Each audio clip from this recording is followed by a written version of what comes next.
For USCFootball.com, I'm Connor Morrissette alongside Chris Trevino. We're here for the last practice that we're going to cover here of the regular season, Chris. For football, USC, of course, plays arch-rival Notre Dame on Saturday at 12:30. We heard from D'Anton Lynn today. We heard from some defensive players today. With Lynn, Chris, he's ready for that Notre Dame run game. That was what dominated the conversation today. He had high praise for Riley Leonard, the quarterback, who's rushed for 13 touchdowns. He also talked about the two good Notre Dame running backs, Jeremiah Love and Jadarian Price. So it was good to hear from Coach Lynn today. What stood out to you about that conversation? Honestly, I felt like he was kind of excited about that opportunity. Obviously, the Notre Dame run game is going to be the key.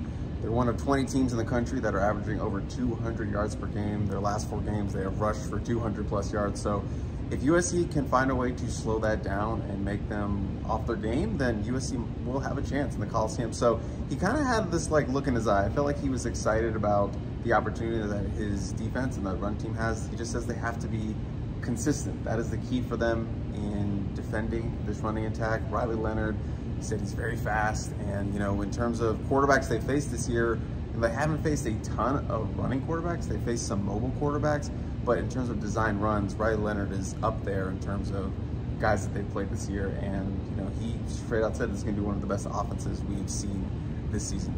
D'Anton Lynn, a finalist for the Broyles Award, which goes out to the top assistant coach in college football. He was congratulated about that, and he was asked the significance, and he took the high road, Chris, and said it's all about the staff and the players. But hey, he was a finalist last year at UCLA too. When you're a finalist 2 different places 2 years in a row with different players, different coaches, the common denominator is D'Anton Lynn. So I wish I could have asked a follow-up and been like, well, hey, look, you did this last year too. This is about you. He took the high road, though, as we expected. He also fielded a couple of recruiting questions, but really the biggest thing for him was all about Notre Dame. On the recruiting front, he just talked about how the disposition of players and their mindset is just as important as their skill set, which sounds good, but they're not going after guys who aren't built like USC recruits who have good mindsets only. We all know that you got to have that physical build and the will to play football too. Let's go to some of the players, unless, Chris, you want to talk more about Lynn, but you heard from Greedy Vance, a couple other guys. What stood out to you about the players? I did want to know one thing about Coach Lynn. This is obviously his first game in the rivalry, Notre Dame, so he was excited about that, and he's been pretty good in rivalry games. He's 2-0 in the crosstown battle with USC and UCLA being on both sides of it, so maybe he's a good luck charm when it comes to rivalry games. I got to speak with Jalen Smith, and D'Anton Lynn talked about when he decided to make Jalen Smith a cornerback. He was like, I think it was my second day here. I was like, the way this guy is moving, he's so athletic. I think he can work really well at the cornerback position. And it looks like they wanted to juice up that position, so moved him over. They have a pretty deep safety room, as we know. So Jalen Smith has obviously worked out very, very well. This will be his last game in the Coliseum as a senior, and he's just spoke about how it happened so fast. Like, he remembers moving in as a freshman with Miller Moss, one of his best friends in life, and not just from high school, but from Alamany. But he just talked about how it just flashed right on by, and he's going to be there. It's going to be emotional, and he's hoping he can go out with a win, and he's excited he gets to go out in a game against a top 5 Notre Dame team. Chance to, no one is saying play spoiler, but be the underdogs and pull off an upset. They definitely have a chance to play spoiler. If they beat Notre Dame, I could see a world where Notre Dame doesn't make the college football playoff field. So you talked about Jalen Smith going out with a bang. He accepted the invitation to the Reese Senior Bowl. I'm sure he wasn't asked about potentially playing in a bowl, but did you get the gist or the sense that this was his final game at USC? Didn't get the gist or final game that this was his final game. Definitely just his final home game, obviously, but he was very honored about playing in that Reese Senior Bowl. We'll have to follow up with him after the bowl game to see, because a lot of times what they say going to the final game is very different from what they say after the game. So I would lean towards Jalen Smith being a guy who would play in the bowl game. He's not first round, second round pick, can obviously help his stock a lot with whatever he does in that bowl game. So I would lean towards him playing.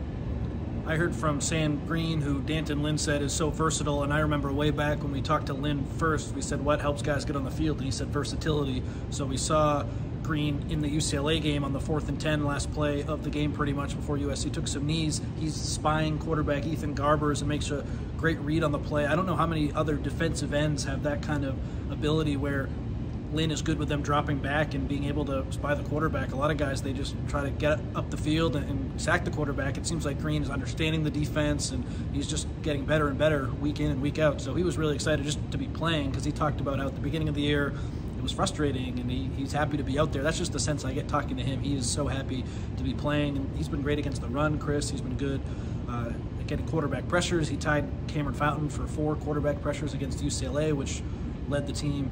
I really am looking forward, if everyone comes back, Lynn and the coaches, what next year looks like for Sam Green. Another year in this system. He's a little bit undersized height-wise, but his motor is great, and I think he's gained the trust of the coaching staff. When Anthony Lucas comes back next season, I can see a world where Sam Green is still playing a decent amount. Maybe not starting, but I think he locked down a rotation piece in the future, and he's, in my opinion, sort of the exact guy you want rotating in, someone who understands the defense, has that motor, and he's produced this year, which has been encouraging. And he's fast. I think that's the big thing about him. His get-off is so good, and he's got such a good motor to attack, bigger offensive tackles, and he was a big question mark for us going into this season with his new defensive shift, bigger, faster, stronger, all that kind of things, and he's not bigger, he's not stronger, you know, he's a strong kid, but he's not as strong as, you know, an Anthony Lucas or what have you. So does his body type work for this defense? It worked for the last defensive coordinator. Alex Ranch is a speedier, smaller guy, but he's been making it work, and, you know, I think he's had a really strong close to the season. I'm excited to see what he does next year with this unit, another year with of coaching and with Coach Henney. And what you failed to mention is that he also got a great hit on Ethan Garbus there at the end of that play. Kind of smacked him around there at the end. So yeah, he's all over the place, and he's athletic enough to do a bunch of different things that a normal defensive end cannot do. The other player I talked to today was Eddie Czaplicki, who was named a finalist for the Ray Guy Award this week. Said it meant the world to him. I don't believe he has a touchback this year, right? He does not. I asked him, and I hope people who watch this video don't think it like I meant any ill intent behind it, but I was like, how much of that is luck and how much of that is you trying to spin the ball away from the goal line? And he said it was a mix of both. Because I imagine even the best punters, like, it's rare to go without a touchback for the whole season. That just goes to show how great of a year he's having. But he also brought up how guys like Mekhi Lemon have done a great job of covering his punts, and when maybe they haven't had that backspin and they've been rolling forward, the guys on the punt coverage team are so quick down the field that they've been able to help with that. So he's a very humble guy, and he didn't take full credit for having the lack of touchbacks this season. It's a team effort, and I'm excited to see what he can do in the NFL, because I think he's pretty much stamped his future this season. He's going to go to the next level. As a former punter myself, I can say there is a degree of luck to it, but yeah, he's just doing an incredible job of making it in his favor that he's not going to get a touchback. And to go the entire season, you know, knock on whatever, you know, that's what he's kind of aiming for, to have that. So yeah, he's been outstanding, and he's right. His coverage team has been great. Hank Pepper, Mekhi Lemon, those gunners have been really great in getting down the field and, you know, pinning teams back. He's been a true force this season, and, you know, his numbers stacked up against the other two guys from Georgia and Florida State, he's slightly better. Obviously, his knock is that he hasn't punted a lot this season. You know, Florida State. Not his fault. Not his fault. But he's doing what he's supposed to do when his number is called. So I think Eddie Czaplicki is in a really good spot going to this final game for you know, to bring home some potential major college football hardware. I forgot to mention Hank Pepper. He has done a great job in coverage as well. So, Chris, you were at the tunnel, and then you also heard from Greedy Vance. Any injury tunnel thoughts, any Greedy Vance thoughts to take us home before we finish this episode of Instant Analysis with some Notre Dame talk? No, I mean, it's a ghost town around here. As you can see, no one has passed us, and we've been here. This would normally not be a good spot. This would normally not be a good spot, but very ghost town at the tunnel, but everyone still had a good upbeat mood. You know, Thanksgiving's tomorrow. A lot of people are excited about that. But I mentioned on Tuesday, everyone just seemed to be in this joyous mood coming up that UCLA win, and I felt it again here today. So this team feels good. They're loose. You know, I think from an injury standpoint, Jonah Monheim and Elijah Page, they were both dressed out again. They got banged up there at the end of the UCLA game, walking off a little gimpy with a little bit of a hitch. But Jonah Monheim looked better today, and they were both suited up, so that's a good sign for USC's offensive line. Totally agree with you there. As for this Notre Dame game itself, I listened to your podcast with Chuck in a little bit.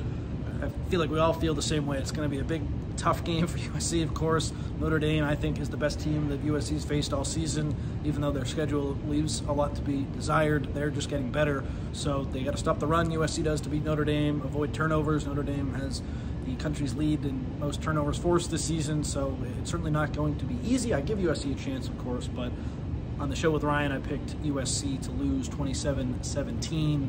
I feel like you're going to make a similar prediction, Chris. What are your thoughts? You want a prediction? Like you want? I haven't done one of these all year. You can do whatever you want. Okay. It's the last show of the year. I'm not going to break my streak. I'm not going to give prediction, but I do think this is a tough matchup, as you pointed out. It's not great on paper for USC, but hey, USC, they don't have the pressure of needing to win here to get some bowl eligibility.